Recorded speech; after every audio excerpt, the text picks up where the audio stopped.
Hi.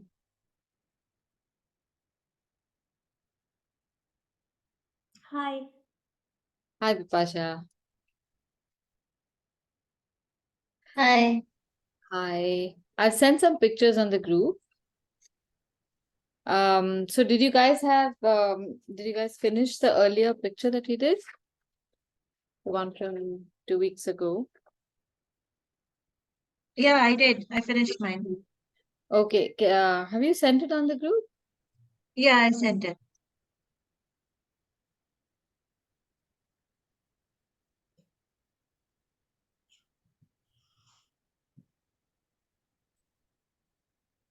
Okay, yes. Mm.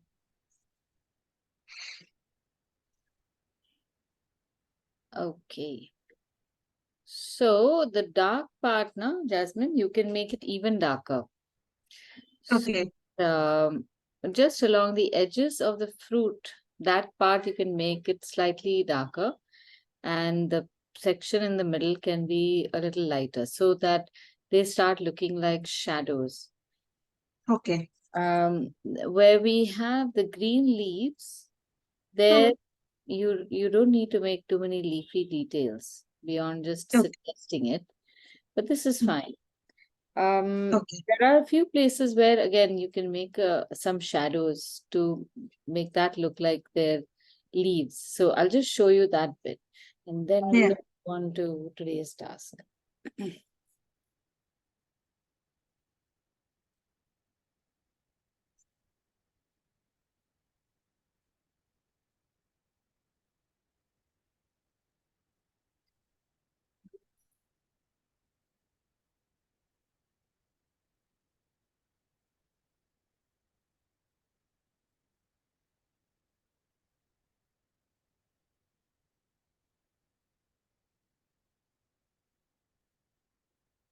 So when we have objects like these and you want to show them in silhouette, you can just even if you look at the reference image, you'll see that the dark patches are in a particular shape around the light patches. So then that gives the indication that it's a certain leaf.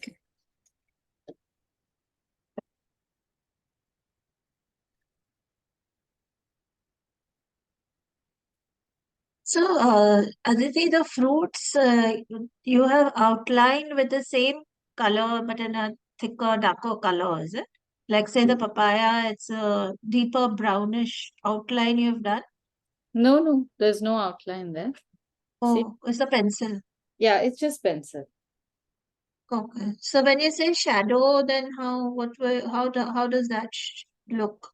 Yeah, the shadow is like this. It is in the space between fruit. Ah, okay. So it will be somewhere over here like that, underneath or around the edge, not the edge per se. Because if you make the edge dark, it starts looking a little too graphic. Hmm. Now, if I make this color around this and I paint it flat, then this also starts looking very boring. So I will take a slightly deeper color on this part over here. I've just added a little black to burnt umber. Now I don't want to make this whole thing black. So I will then take just a little bit of burnt umber or sometimes even cobalt blue or something to change the shade very subtly. Okay. So it does not even sometimes register that it's slightly lighter or slightly different shade. It's just very subtle, but the eye is able to see that and appreciate the the depth. Hmm. Now here again, if I make this all flat, this will look very boring. So I'm taking a little bit of cobalt blue and I'm just creating some shapes outside of the what I want to be seen as leaves. So they're like a V-shaped thing.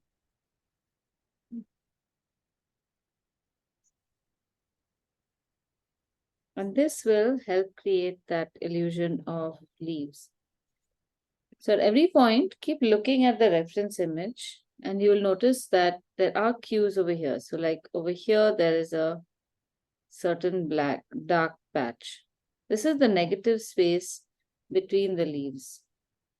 Then there is something over here.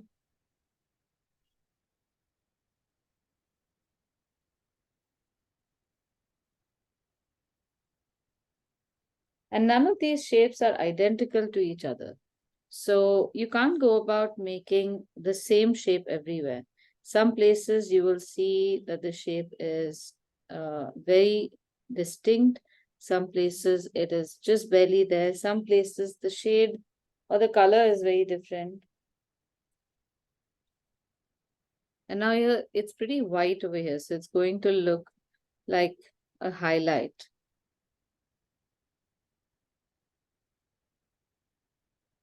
So the edges, this patch would be interesting to see because I'm making part of the edge on the right hand side also like it's got teeth, and on the left also like it's got teeth. But I can't make a parallel line here because again it'll look too predictable. So I'm gonna bifurcate the line somewhere over here. So a few places, if you can give this attention, then your detailing can look convincing. Now, for our purpose right now, this is not really very significant, but it's just important to note that a technique like that can be used for leaves. As you become comfortable with the brush or wielding the brush, you'll start seeing these shapes and start making them much more easily.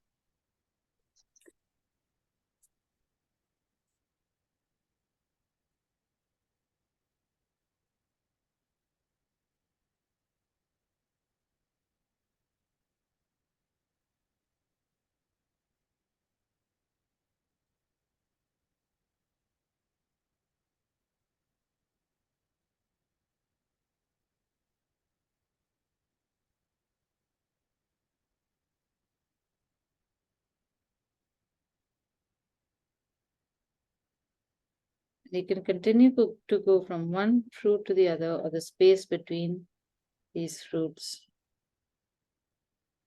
from one space to another. And you can also overlay them. So once you have filled in, say, a blue, you can always fill in a deeper color like a burnt umber to add more emphasis.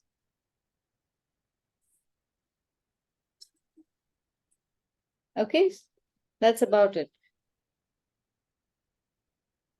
So again, I'm going to try and finish this at some point so I can show you the finished image also. So you can really see the contrasts.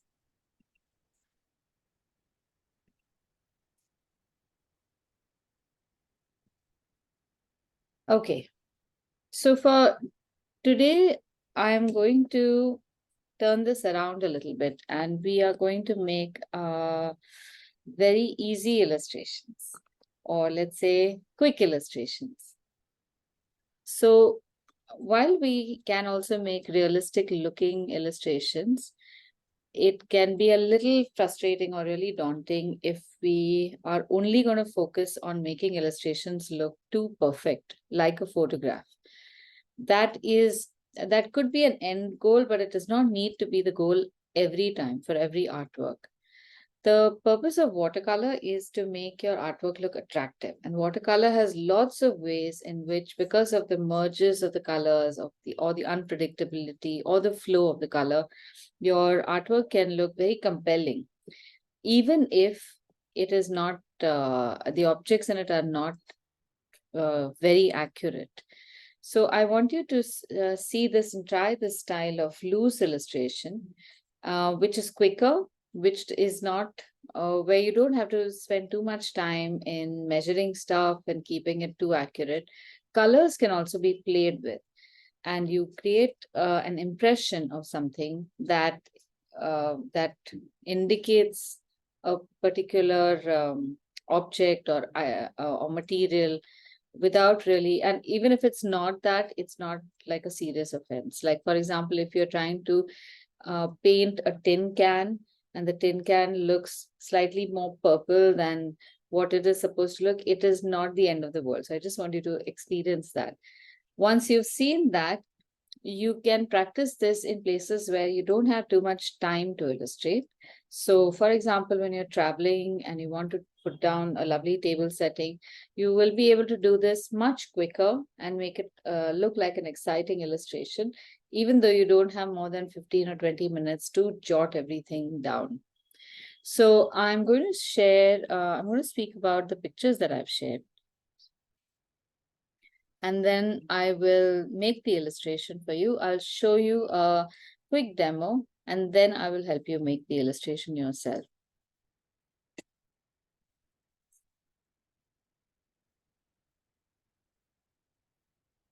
Now, often when you want to make a recipe illustration, you you need not just focus on the ingredients or the just one plate that shows the shows your food item cooked. Sometimes when your item is a very boring color, like a pound cake, no matter what you do, that pound cake is still going to look like a sad off-white colored object. But you can spruce up the illustration by creating a table setting. So you can make an interesting looking plate, put the cake on top of that, add some fruit, a coffee cup, exactly like this. So for all many cakes, pastas, some Indian desserts, they all have a warm color, but very boring uniform color. It's not like a cheesecake where you might have layers or something, or sometimes even a cheesecake is very boring. So this is an idea to use. Always think about different ways or different colors with which to enhance your product. Now, something like this, cooked seafood can look rather boring. Again, its own color is pretty boring. So you put it in a rustic setting, for example. We could also change the bowl that this has been placed in to a different color, so that I can show you that. And the food itself can be made to look more interesting. Now, things like tomatoes or bell peppers or even sometimes eggplant, because of their vibrant color, can just make your illustration look interesting. So even if it is in the background somewhere, it doesn't matter. It can just make your page pop. Now, other things like, for example, if you're making something like a coffee cake, or coffee is one of the ingredients, it's just showing coffee beans or a jar of coffee or coffee powder is too staid. So show a vintage coffee grinder in your recipe. Make this the hero instead of the other ingredients like eggs and flour and all. So it brings a certain amount of romanticism to your page. You can also think about bringing in other cultures. So different kinds of different kinds of servings of coffee, or different cups and saucers or trays. And of course, if you have again something like that, boring looking food like croissant, it's very boring when you have to illustrate it. That you can juxtapose with something more exciting, more relatable, and make your page look more fun. So I want you to just keep your pencils down and just observe what I'm doing. Give me 10 minutes to demonstrate this to you. And then I'm going to give you more time. So don't worry, you're going to get maybe 20 minutes to do the illustration. But I want you to see how, when I'm making the illustrations, I'm keeping my lines very brief. What would look like a quick illustration is not really made too fast. It is made as slow as you want to go, but you don't make too many lines, you don't make too many details. you simplify the form, and then you add a pop of color. So I really wanted to do this fish. I'm going to show you how to do that, and maybe later on I can show you some others also.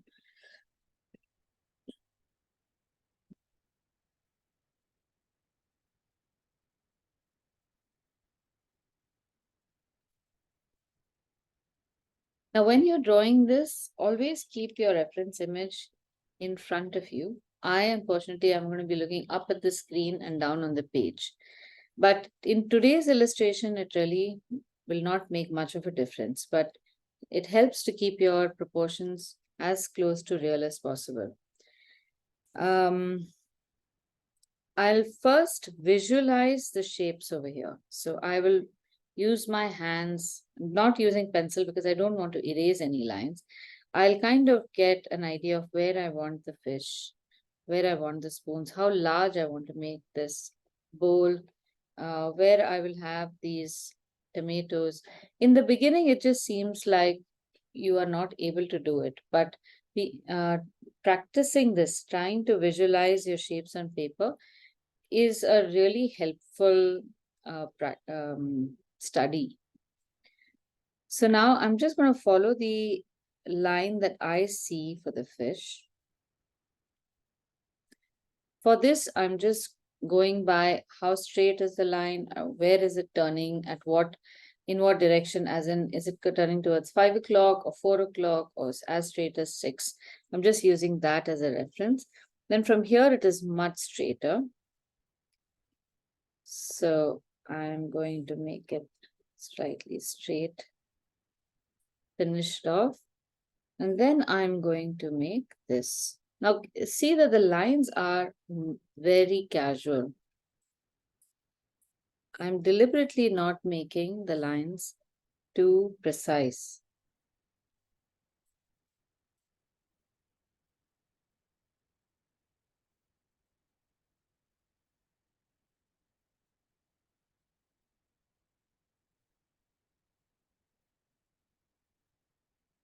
Now imagine I have been served this in a restaurant where I'm visiting with my family. Do you think in the time from when you order, when you get your food, is anyone going to let you draw a picture of this for 15-20 minutes before they start devouring the food or cursing you? And you don't want either. So take very short strokes and make your illustration. Now, even things like spoons, I'm going to make this as simply as I can make it. And if you're not comfortable with the drawing of the spoon, don't draw it. Being able to decide for yourself what you want in your picture is also a very important task.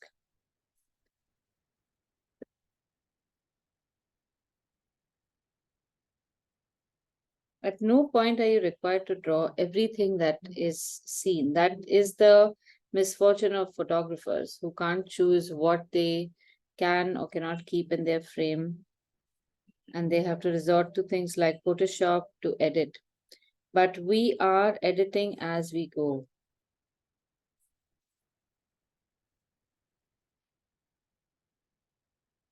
Now there is a piece of fabric or tissue or maybe cloth, I don't know, which I can't see in much detail. So I'm completely omitting it. But I'm going to draw a handle here and the edge of this very nice baking dish and give it a little thickness. So this is my own addition so that it looks more three-dimensional. In any object like that, you will also have an inside edge. And you should look for it. Because otherwise, it does not look like a convincing bowl that is hollow. Now, I've taken about 5 minutes to make the drawing. I'm going to paint this equally fast. I will go over painting tactics for you later. For now, just observe. The first thing that I would do is mix a blue-gray shade. So these are two blues, cerulean and cobalt, and a little bit of black in that to create a gray shade, which I'm going to apply on the inside of the bowl. Though I am being very casual about this, I'm still being careful. For the fish, I'm going to change the color, and instead of giving it a boring blue color, I'm going to put in it cobalt, ultramarine, and maybe even a little bit of crimson. So this is how you control the colors that you see in your illustration. Now I'm taking a swish of wet paint across here because this is what I'm going to do.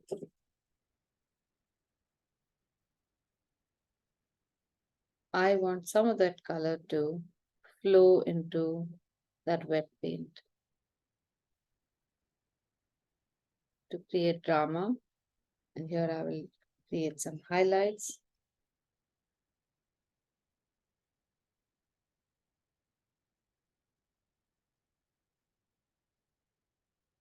And while the paint is wet, I can also pull the paint to create whatever textures I need.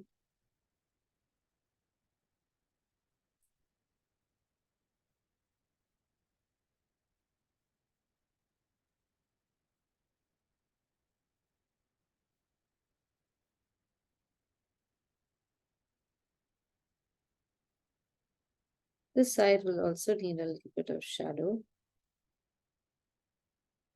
And I am going over some of the tomatoes also because they are going to be hidden, they're going to be in shadow.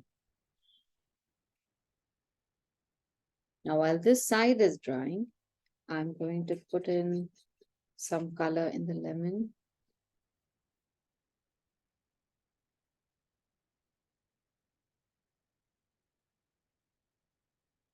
And the center of the lemon is an odd, deep color,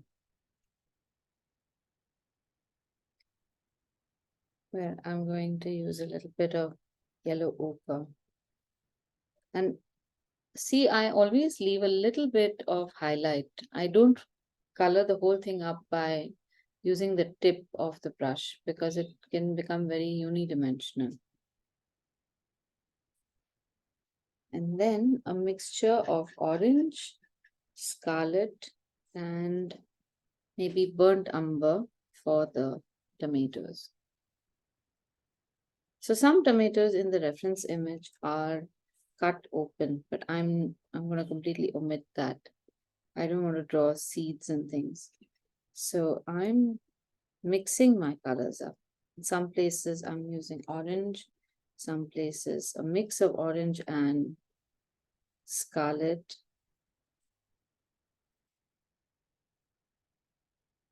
And every place where the color runs like that is going to make the picture look very exciting, very unpredictable.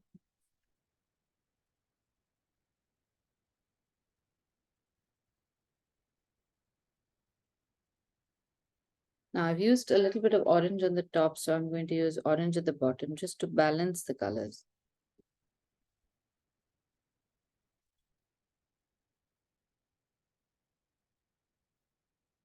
Now there's a few slices of lemon on top, so I will draw that as well.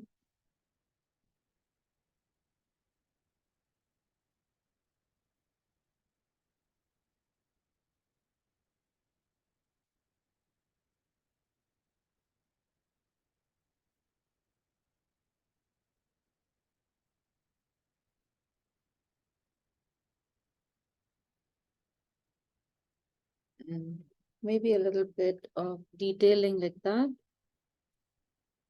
This is the two blues along with black. And my paint is still wet over here, so I can still get a little bit of color on.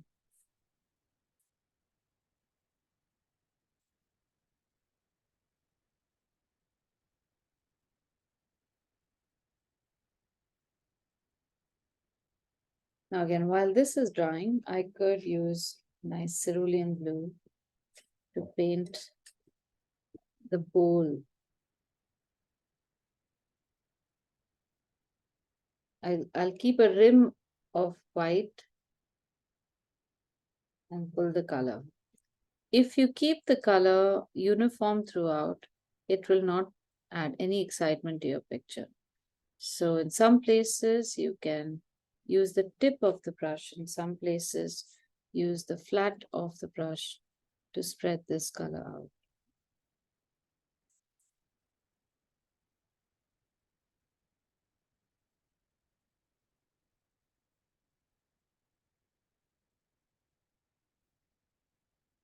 As you can see, proportions are all over the place, colors are blending, mixing into each other.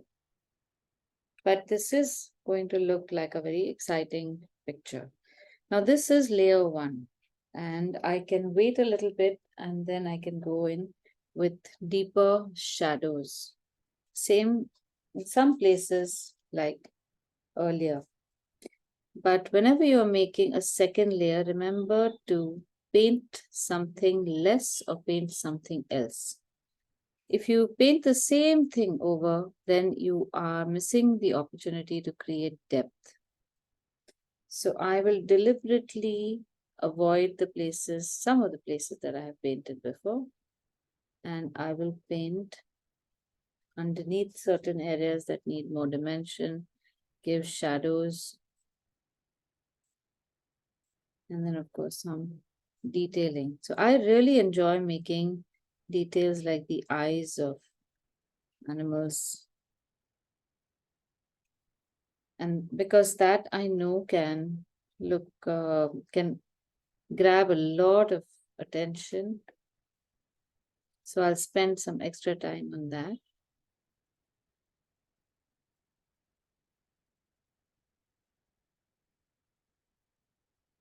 And the other thing that I'll spend time on is things like silverware.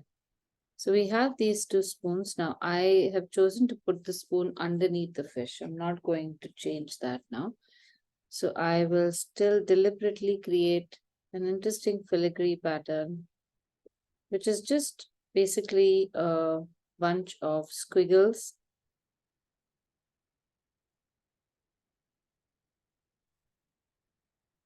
and dots, and it'll start looking like silverware.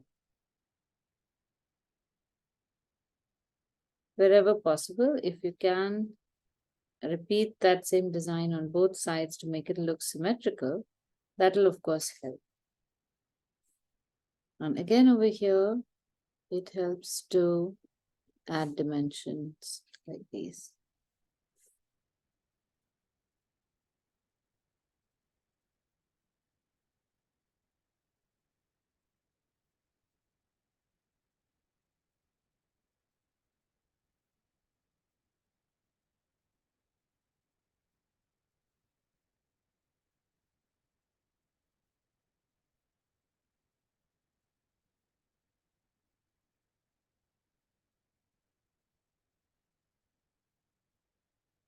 Okay, so that should be it. There are still a few more places where I can add shadows like these.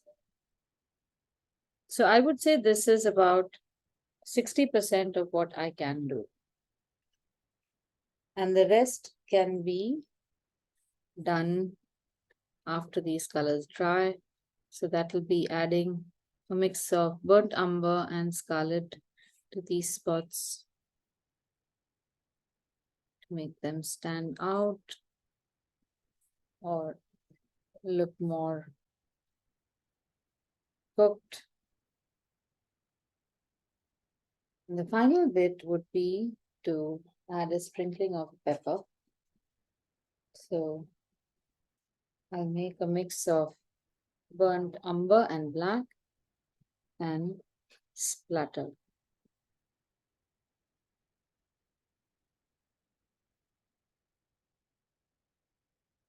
That's it.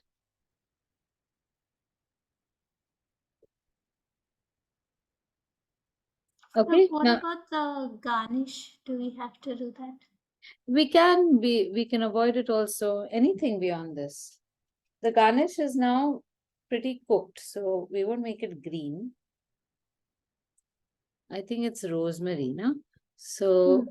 that also becomes a greenish brown color, more brown than green, because otherwise it'll look like it's fresh. And you can make these directly.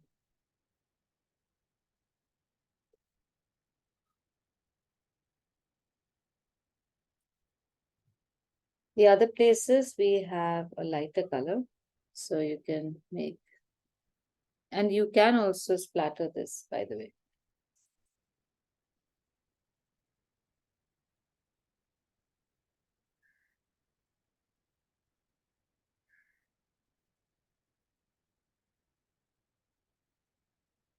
Okay, do you want to give it a shot?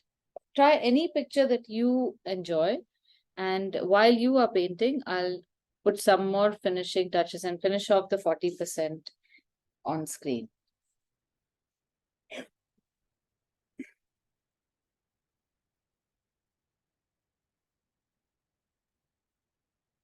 Okay, just give me a second. I'm moving away from my desk.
So take no more than 5-7 minutes to make the drawing. If you are taking any more time, then that means that you're second guessing yourself, and your illustration is not going to get better because of that. It might just muddle up certain shapes for you.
Have you started painting now?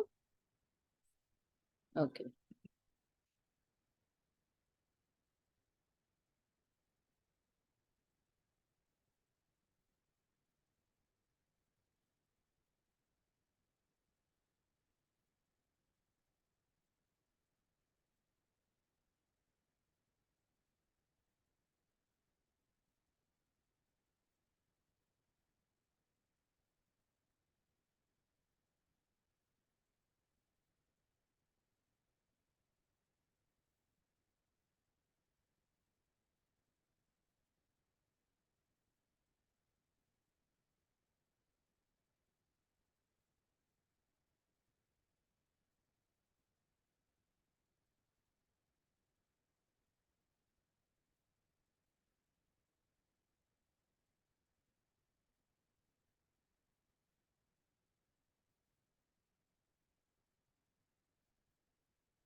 Do remember to wait between layers when you're painting anything that requires some sharp edges.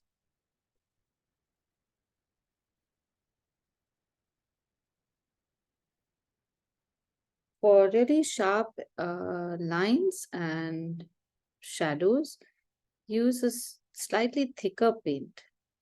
And for the initial illustration, you can use a very watery paint. That was also something that I forgot to mention when I showed you this painting of shadows in between spaces.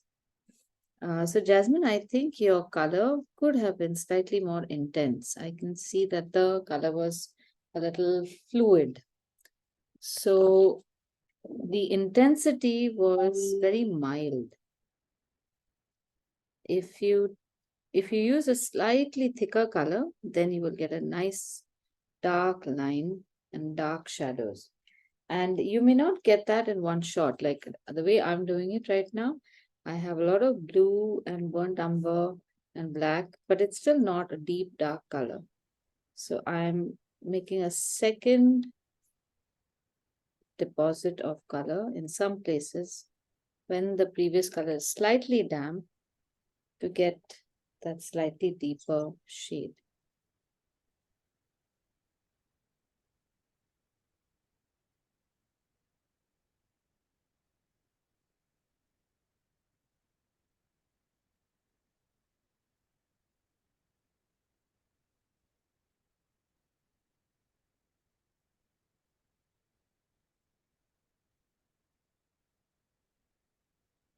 Now here's something that I wanted to show you. In your brush, after you have washed your brush, let's say at the end of whatever you're painting, you have a certain amount of color in your brush. Then without washing, if you just wipe on the rag, you will still have a slight residue of the color, which gives you a very, very subtle shadow. This color can also be used.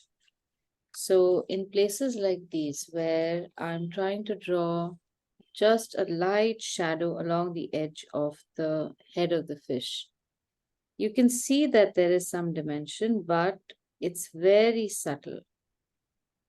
So there is that contrast between something as dark as this shadow here and then just a light sliver. So again, I can show you how it goes. This is the dark shadow over here. I'm just making that. And then I will wipe the brush a little bit so all the excess paint will come off. And then I can just run this line by the head of the fish, and I get a very nice, very subtle, soft shadow there. And these shadows I can also use for the inside rim of glassware. which often does not have a sharp shadow because everything is just white, light. And on the edges also, light reflects very smoothly. So these light colors can indicate smooth materials or smooth surfaces.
How's it going? I'm still drawing. Oh, no, you shouldn't be drawing anymore, Jasmine. That's too much drawing. You should be Struggling with halfway through painting by now. If you are drawing any more, that means you're overthinking this. Don't overthink it. Just let it go. Just start putting paint on it. but I haven't made the plate. I've just drawn the tomato spoon and the fish and the Okay, you have 1 minute to draw the plate. okay. See, the whole point of this exercise is to let go of this need to make perfect shapes.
So the fish is cobalt blue, you said, Yes.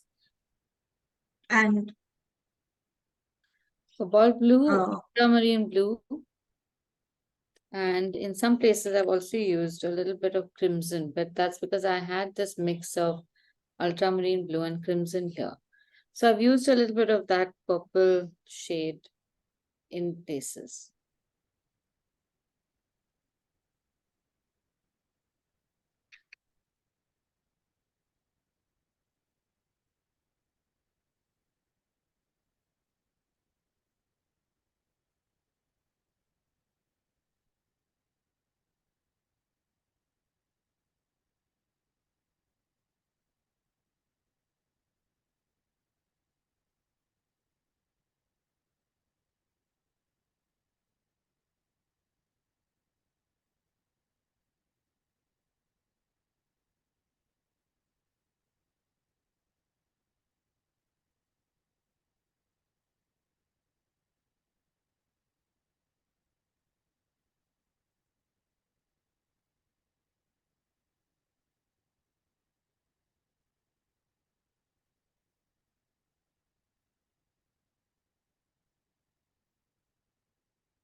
Aditi?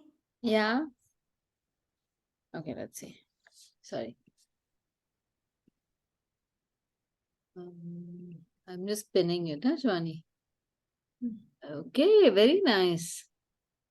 This is looking very good. Under the tomatoes, what should I do? It still looks quite white. Yeah.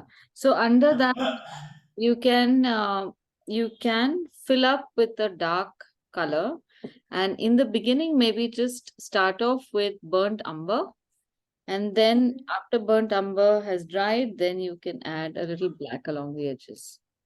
But just look at the highlights. So right now, what I can see that's happened is that you have drawn the tomatoes like this. So I can actually see strokes that look like that. So change that a little bit. Let me demonstrate so that I can use that tomato for embellishment. So if this is how you've drawn the tomatoes, this won't be sufficient to create the right illusion. Make the highlights slightly smaller in one location, and then to that add some dimension to the color itself. So this is cerulean, and what am I saying? This is scarlet. To that you can add even a mix of burnt sienna and crimson, so that these colors then start becoming like a part of the roasted skin of the tomato. The highlight of the tomato can't be in the center. It needs to be somewhere on the top or on the side so that it looks like a highlight.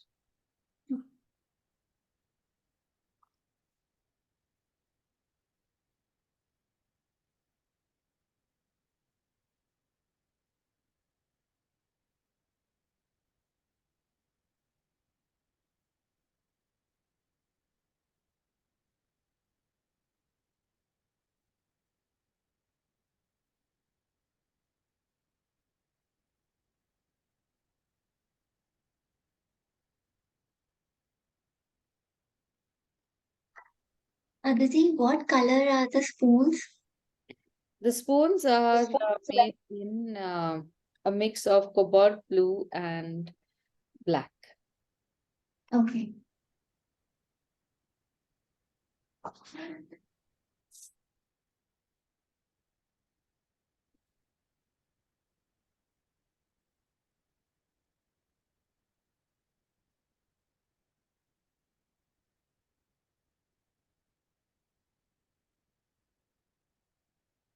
Okay, so now we've spent 20 minutes on this. How done do you feel?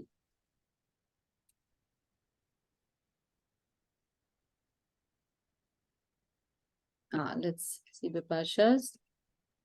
Oh, sorry. Okay. So you've got the shape right. Shape of the plate has gone a The little plate has gone wrong, yeah, but don't bother trying to correct it. What you can do is give a stronger line where you want it to be. Let that gray part be the way it is. Oh. What I'm also thinking is that you're probably dragging the brush too much in Yeah. here. So with that, whatever color you had deposited is being forced to be dislodged. So it doesn't get time to sit. That's why the color is a little too light, and eventually it'll become too dull. So never mind. This is a good starting point. At least I know what I can tell you to alter. So in this case, what you should try to do is when you're making the brush strokes, hold the brush a little further than normal. If you're holding the brush over here, then the tendency to color like color pencils is very high. So we'll end up doing this and dragging the brush. It's a very normal, natural reaction. What you ought to do is hold the brush far away and make strokes. Leave that stroke be. The next stroke you need to make is in the neighborhood, not on top. So you make one stroke here, you can make another stroke slightly away so that the two colors can touch. But if you make it on top, that means the staining process is staining of paper is going to be hindered. So wait if you're not sure what to do next. Then from the end of the first stroke, extend the color to the end if you want to. From there, pull it back over here. Whichever direction you're doing, do just one stroke, at best maybe two strokes, but no more than that on the same area. Okay, so we'll try and do more of these so you start becoming comfortable with just making brief lines and strokes like that to mark the space. Yeah. Okay, so at this point, I'm going to ask you to stop painting this picture and go back to it because our time limit is gone. So you are going to spend more than 20 minutes finishing this. But let us now move to the next illustration, which is the coffee maker. And this one, I want you to make using the pen directly. Don't bother with the pencil at all. Just make it with the pen and you'll see it's not as difficult as you imagine it to be. So if you are feeling any amount of trepidation, you look back and laugh. Okay, so we're going to do this together. We're going to take no more than 5 minutes to draw it because it's directly in pen. There's no going back on your lines or anything. Okay? And the lines are going to be weird. They're not going to be straight. They're not going to be accurate. They might be a little bumpy. They might be in the wrong place. If they're in the wrong place, correct them. So all the wrong lines are going to be around if there are any, but it will not look bad. So you can use a 0.3 or a 0.5. I'm using a 0.3. And again, if you can visualize your object on paper, it goes a long way in being able to draw confident lines. So this is how I'm drawing that coffee grinder. It's in a rectangular shape over here. On top of that is a slightly circular shape. And then on that is some screw. And then there's like a gentle S shape coming to the side with a handle. So I'm able to see my rectangle and circle space, everything over here.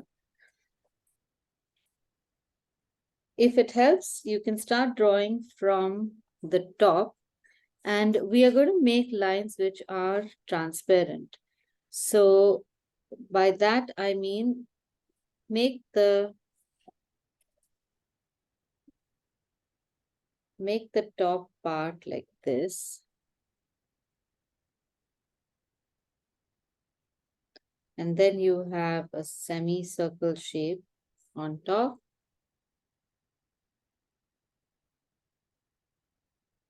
If you can figure out the structure, that much the better. But try to make shapes that look like those. Like over here, there are nuts. So I'm not going to make a round, I'll make a hemisphere.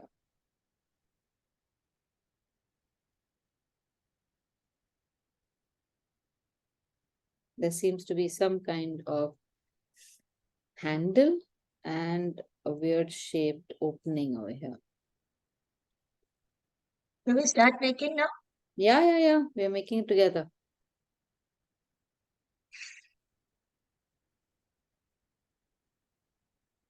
So observe all the cues like as if it is, it's just the line, one line that you have to make at a time.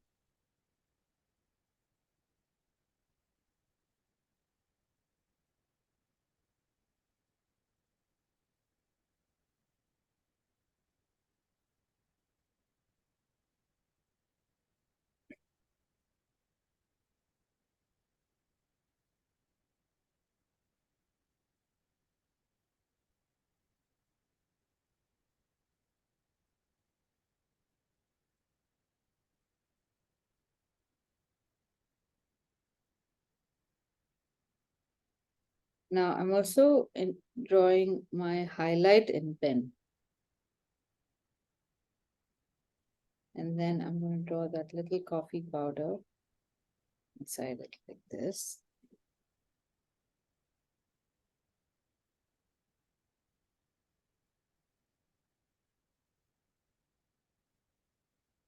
Here the S shape is this flat S like that, which is a foreshortened S shape. I'll explain this in a bit.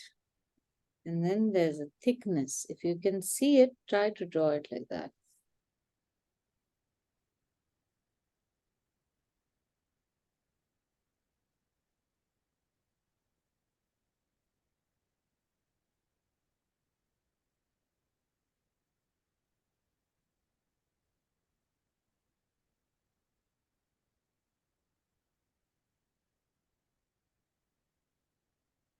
Here I've drawn the highlight also.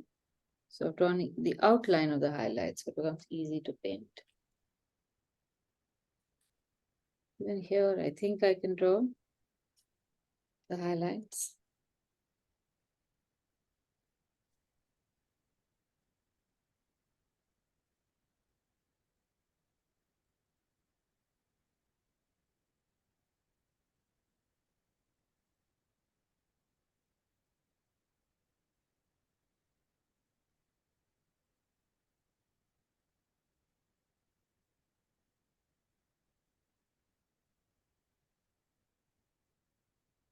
Okay, we have another 2 more minutes to draw.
Are we done, more or less?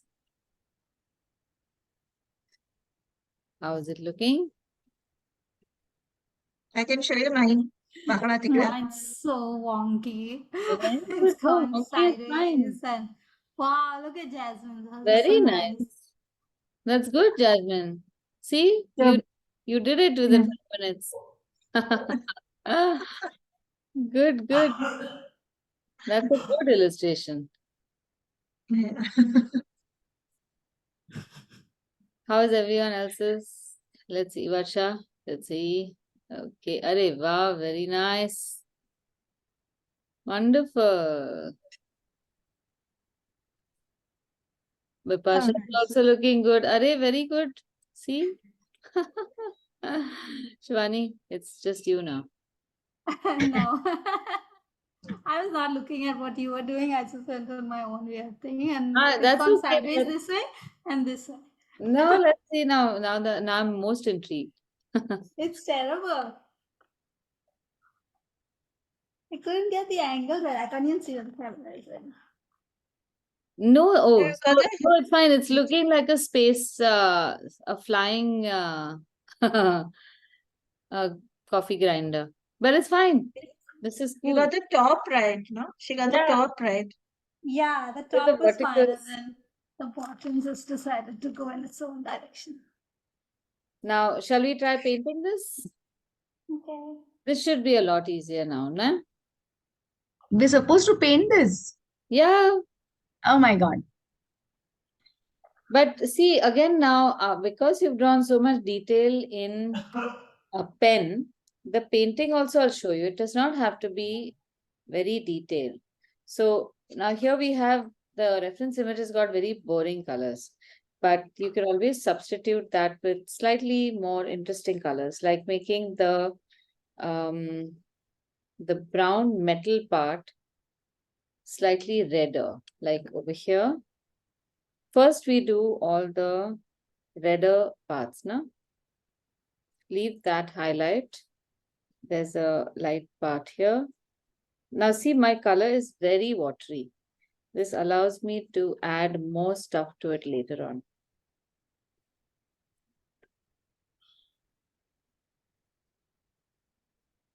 I can use just yellow ochre for the lid.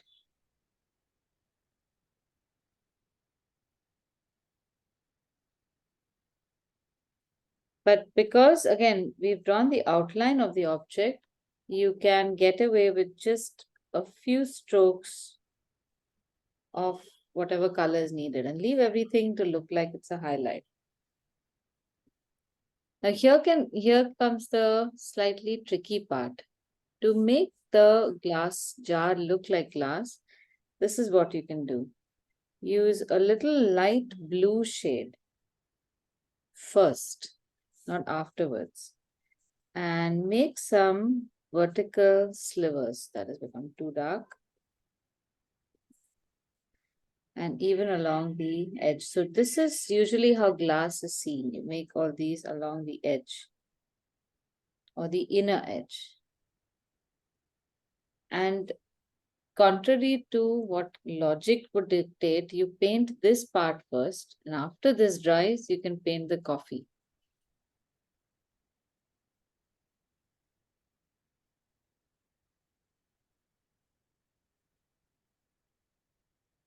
Again, here the same wooden color that I've used in this place.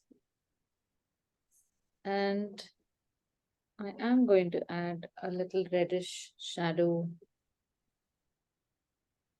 See, this is the brush stroke that I'm talking about. Keep your hold very light.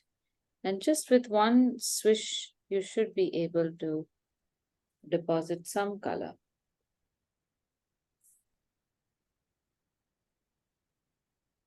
And then wait.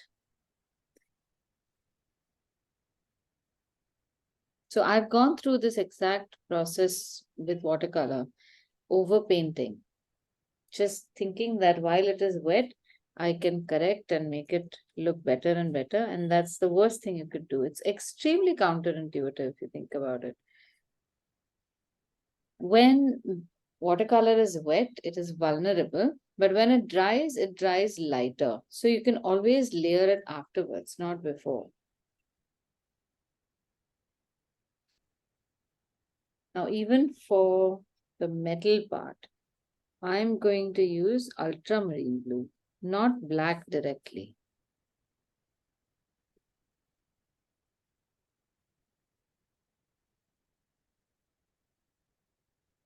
And even when you're painting, please keep looking at the reference image, because that is where you get cues of about where exactly the color wants to go.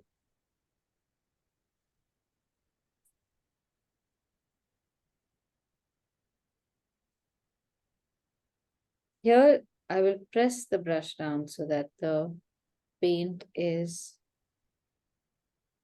just lightly applied.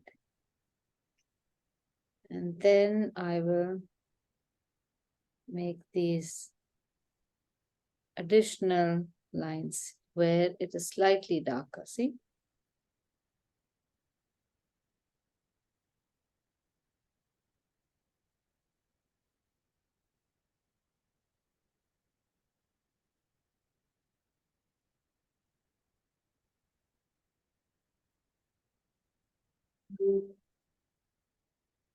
Now, in order to make anything darker or deeper, you can use the same color or you can use its complement. So blue and the complementary color of blue is actually orange. but you can also use a brownish shade, or in this case, I'm using crimson just to see what kind of effect I get. So I want it slightly deeper at the base.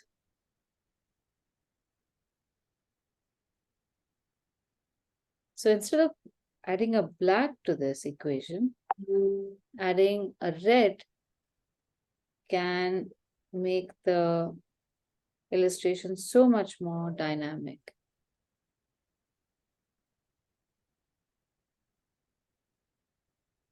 And this is the power of watercolor or generally illustration. You can choose so many things which in a photograph you won't be able to choose.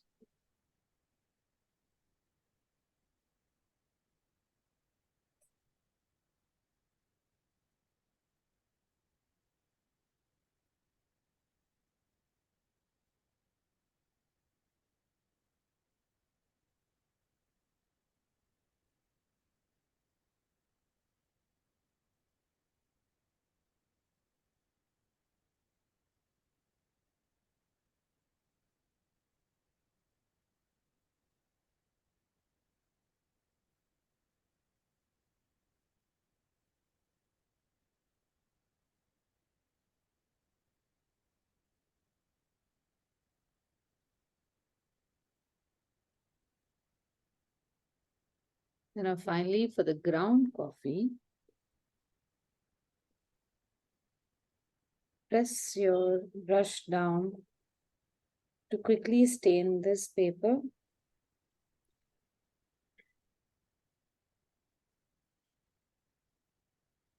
And insert some blues. Actually, I've made it very watery, but it could be slightly thicker also.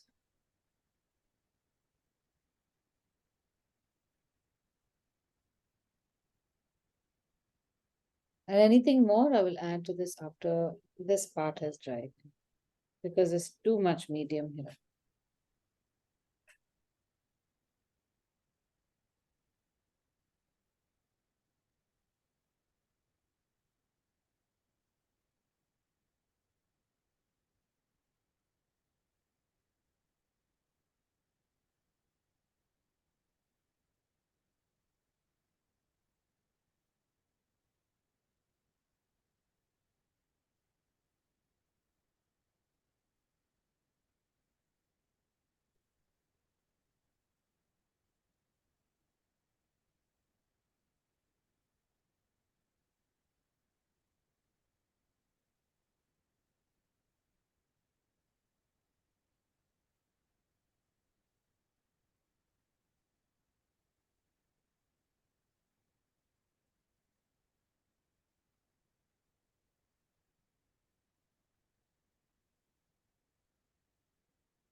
Now, while this is drying, the coffee is drying, I'm going to make a reflection, a shadow underneath this container. So generally, when you want to make a shadow, you can make it touching the base and then moving slightly away from the base. Don't follow the line of the base and just go in an oval shape around the side. So ideally, keep the shadow in such a way that it is either horizontal or maybe at an angle, but then don't let it come forward too much. And here, I will use cobalt blue a little bit on the base of the glass jar and then underneath.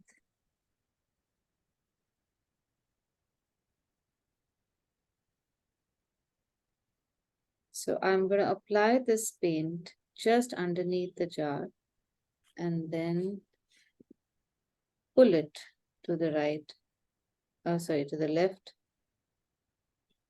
So I create a very subtle shadow. And now again, not to fiddle with this, let it be, let it dry. So this way our object gets some earth to sit on.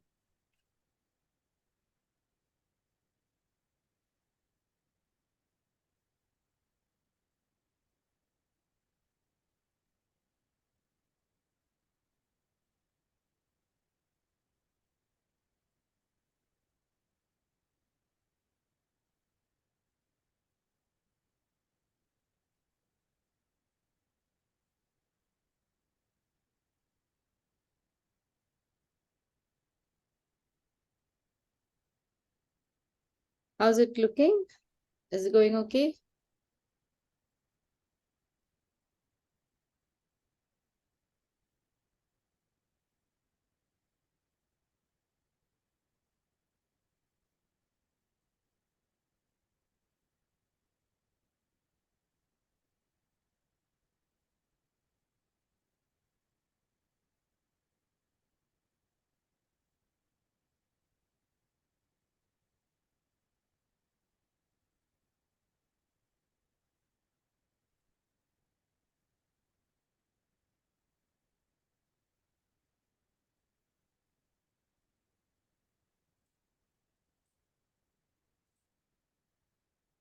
Aditi.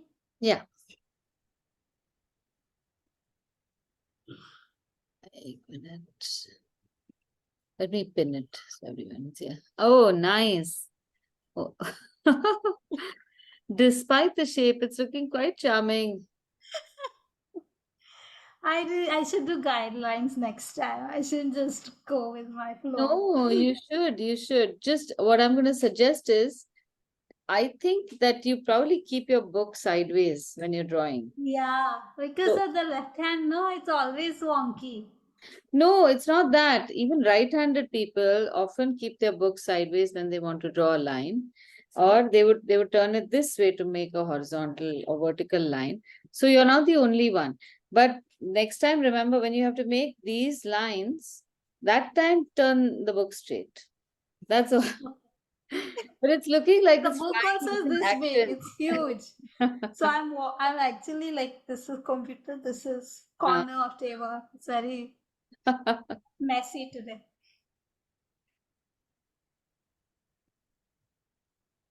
Okay, now the last part again is to do a little bit of lettering on this. Now, if you're not again very comfortable with lettering freehand, with your pencil, you can give yourself a baseline and whatnot and do that. Conversely, you could keep some tape handy, like washi tape, or you could just use another sheet of paper, any edge that will give you a flat guideline. Now, suppose I want to write baked fish over here. Baked fish with, say, lemon and tomatoes.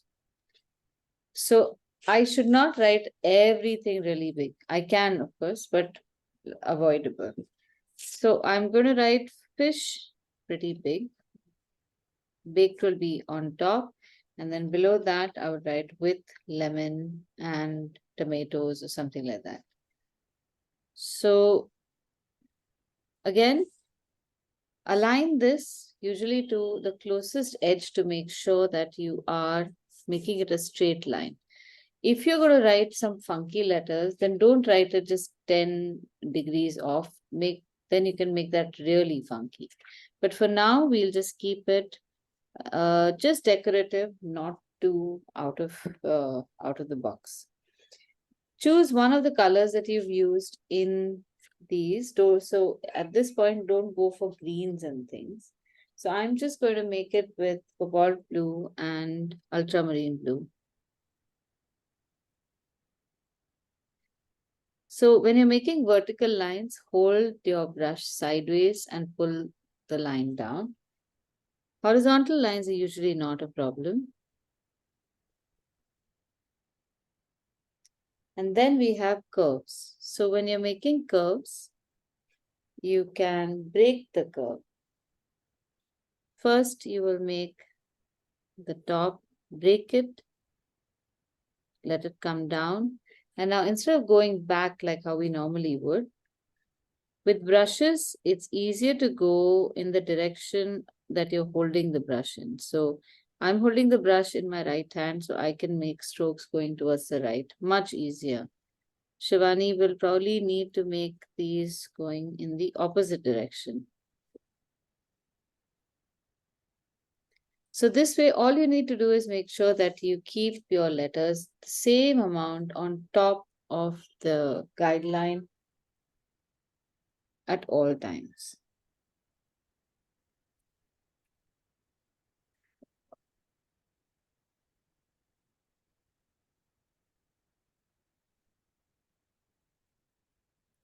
And because my illustration was made in pencil, this too I'm going to write in pencil. The gray line of pencil can also look like a finished line if you make it nice and confident. Baked fish.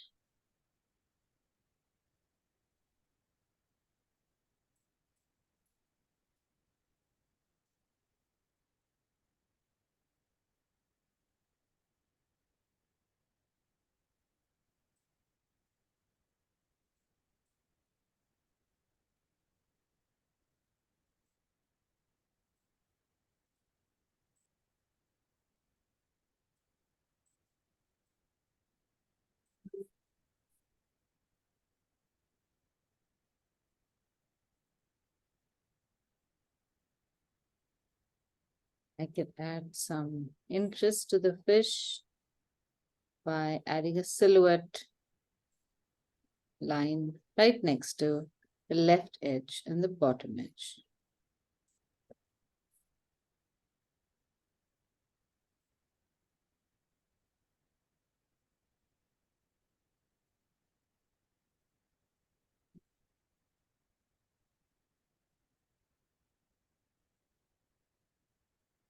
We'll do something similar over here for the coffee.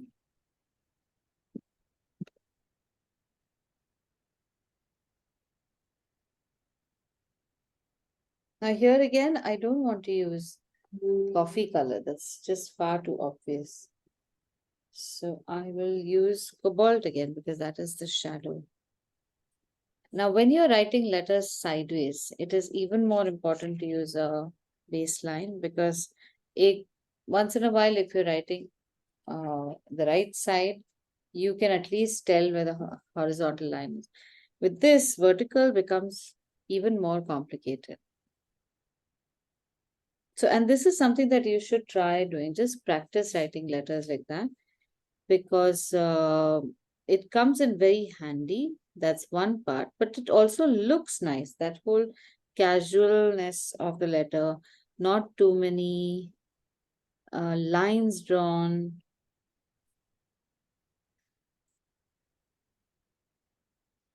Sometimes thick, sometimes thin letters, some tall, some short.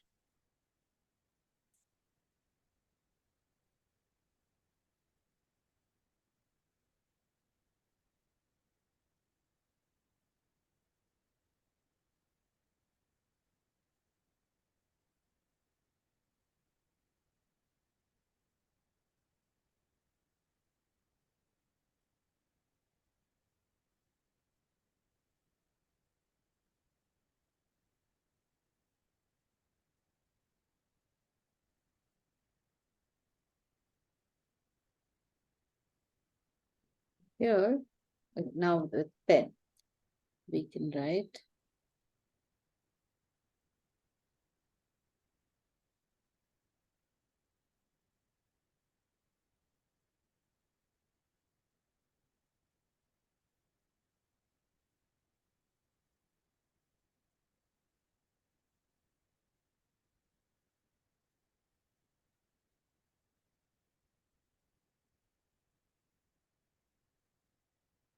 Now, as you can see, my drawing is coming in the way of my letters. So don't try to crunch the letters over here. This is what you should do.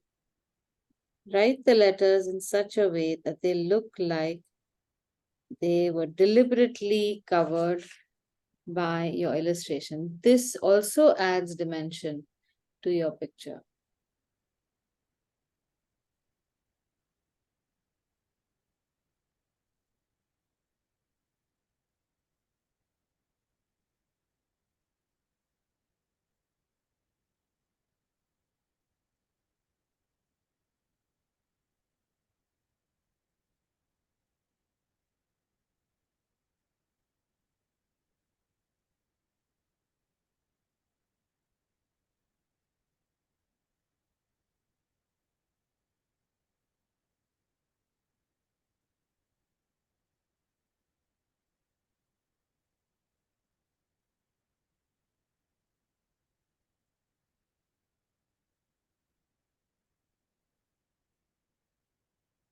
So Jasmine, are you satisfied with your second illustration?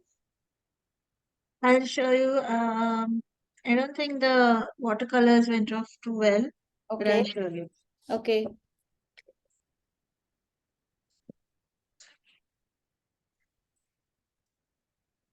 Let's see.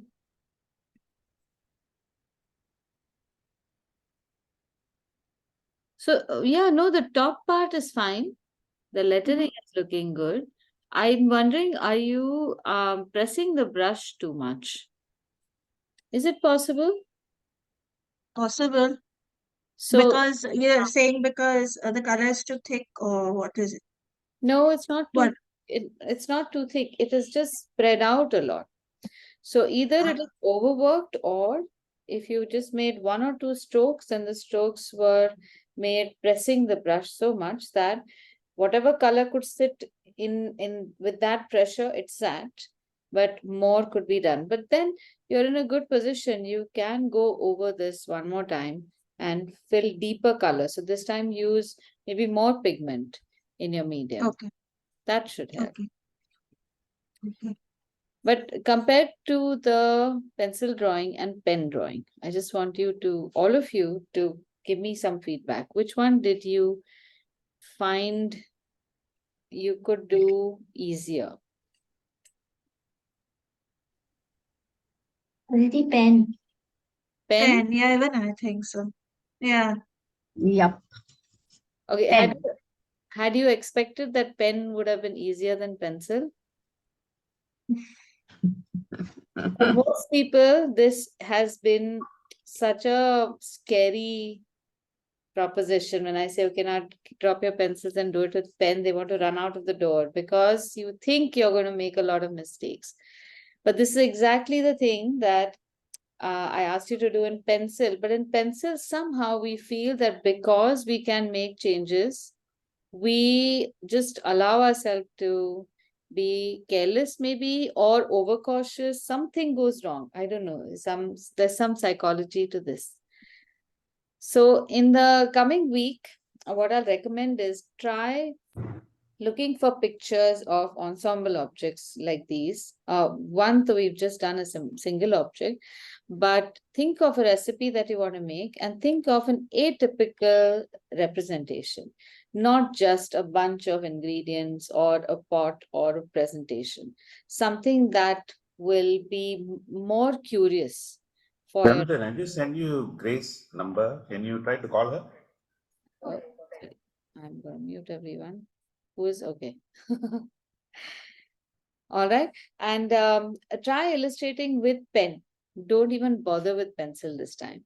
Use maybe 10-15 minutes or a max of 20 minutes to draw and paint. Don't do any more than that. Okay.